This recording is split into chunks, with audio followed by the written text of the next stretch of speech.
Hi, patrons. Oh, it's been a month here with fires and windstorms and smoke and all that. Anyway, I'm so glad to meet with you today. And today I wanted to talk a little bit about um, about scenes. Scenes are so important when writing a story because they are the building blocks of the whole entire novel. They're built scene by scene, and each scene has three main components.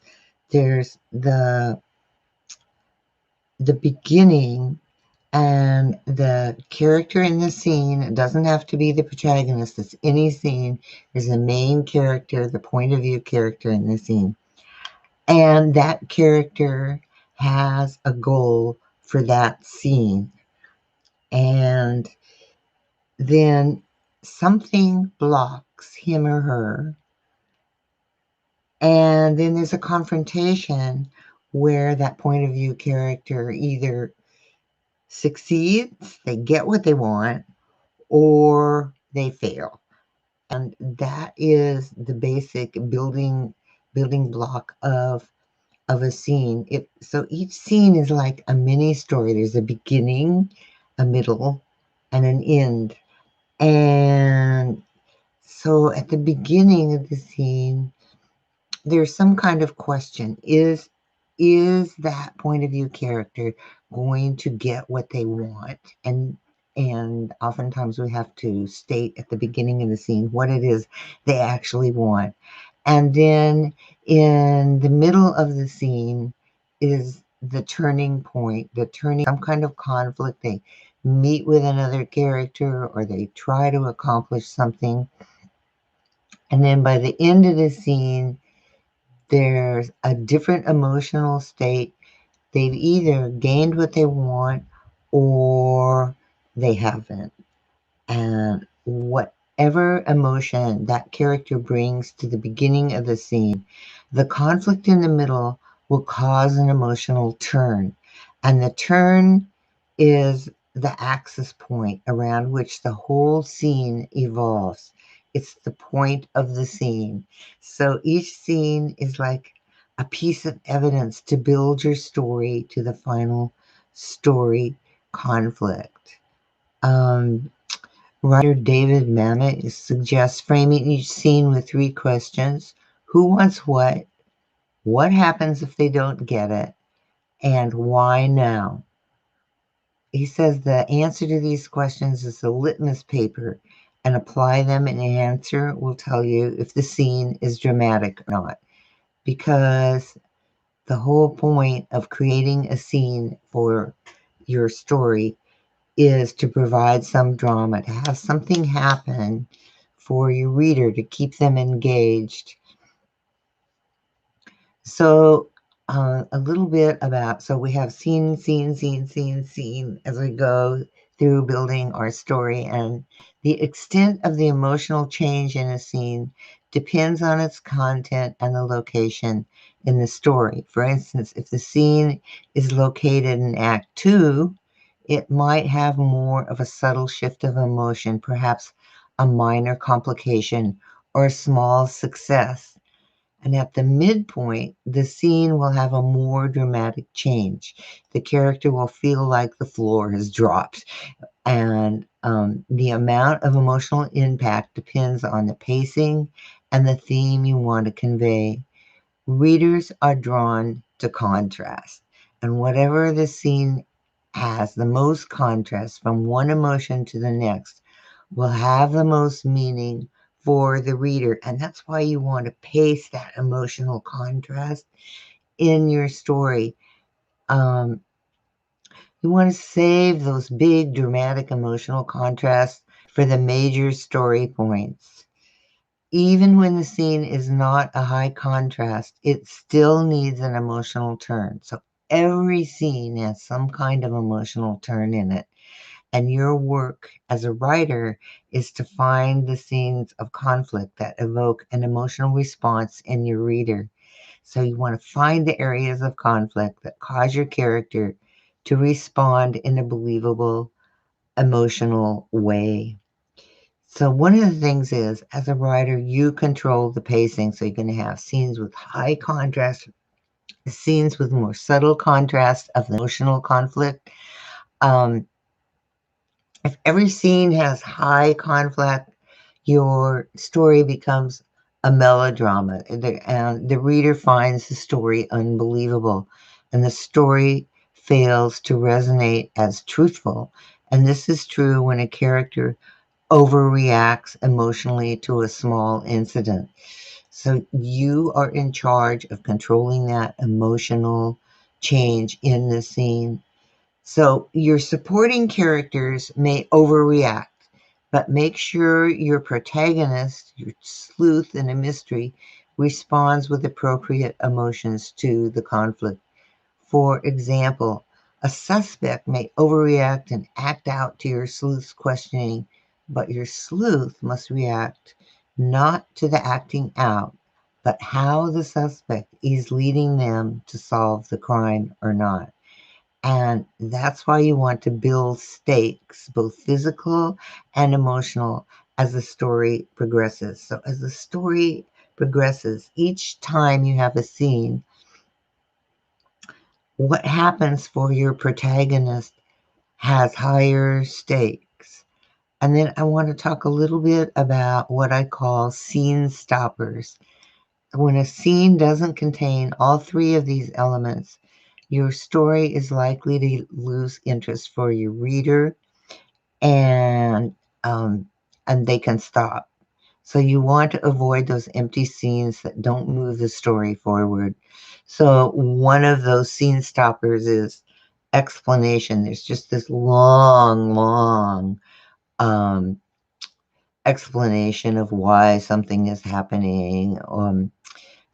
So what you want to do is sprinkle those through the explanations, because within the scene you want an emotional experience. And that's why backstory and long setting descriptions can lose a reader. So you want to take parts of that backstory, parts of the scene setting, and sprinkle them within the scene, but focus on the emotional change within the scene. Another scene stopper is conversation but not dialogue. Characters chat about the weather or how the cat got out last night. It has absolutely nothing to do with the story. So that happens in real life, but in a story, dialogue is part of the action of the story. So anything that doesn't move the story forward and doesn't add to that emotional conflict and change within a scene, leave it out. And another scene stopper, and this happens for space odysseys and also historical fiction, um, is empty spectacle. Um,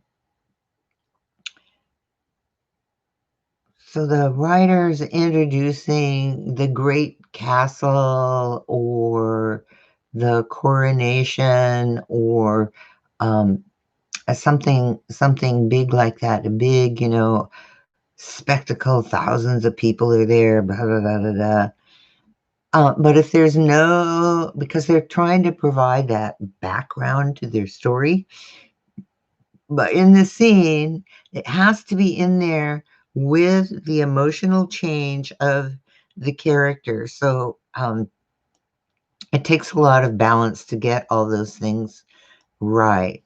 So I put together a little like checklist to check a scene to make sure if it has all the right elements in it. So you want the entering emotional state of the point of view character. How are they feeling when the scene starts? And then we want to know what their objective is in the scene. What do they want to have happen? And then there has to be some kind of conflict. What keeps them from getting what they want? And then also, if there's antagonism, you want to have some kind of motive for the antagonist. You want some kind of understanding of the other character's motivation. And and each character acts within their worldview, so your reader needs to kind of know what their worldview is.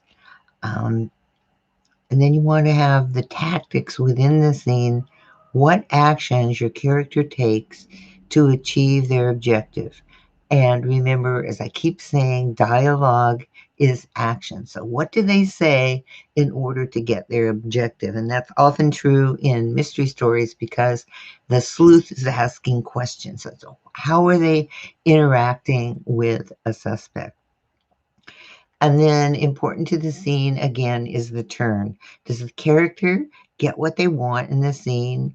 And what comes out of the conflict? That's often the next scene. And what causes their emotions to change? And is their objective achieved? Yes or no? And then we want to have a sense of their emotional state at the end. And if it's not the opposite of the entering emotional state, it needs to be different. And that's because you want to have a change within each scene. So if you're writing a scene and you feel like something isn't working, you can deconstruct the scene and see if all the elements are present. A scene is about creating a moment. And a story is a string of small moments that build up to the transformation of the character. So, no matter how big or small, every scene is a revelation. So, I hope that helps. Anyway, I wanted to thank you again for your patronage. It means so much to me. The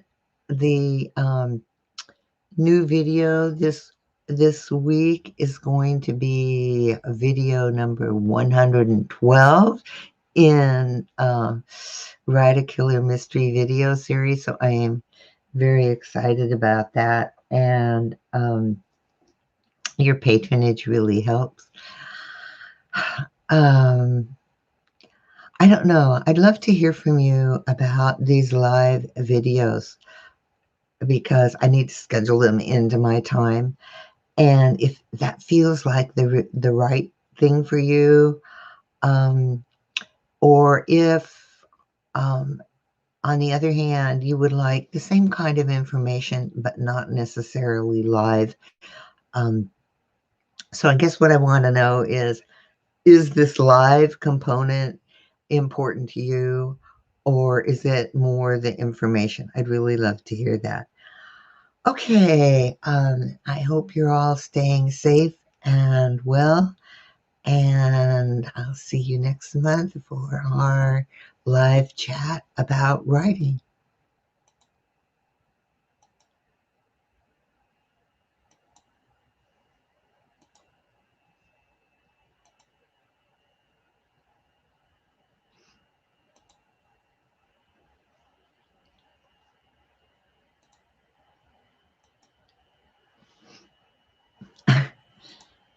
Okay, YouTube is not letting me end.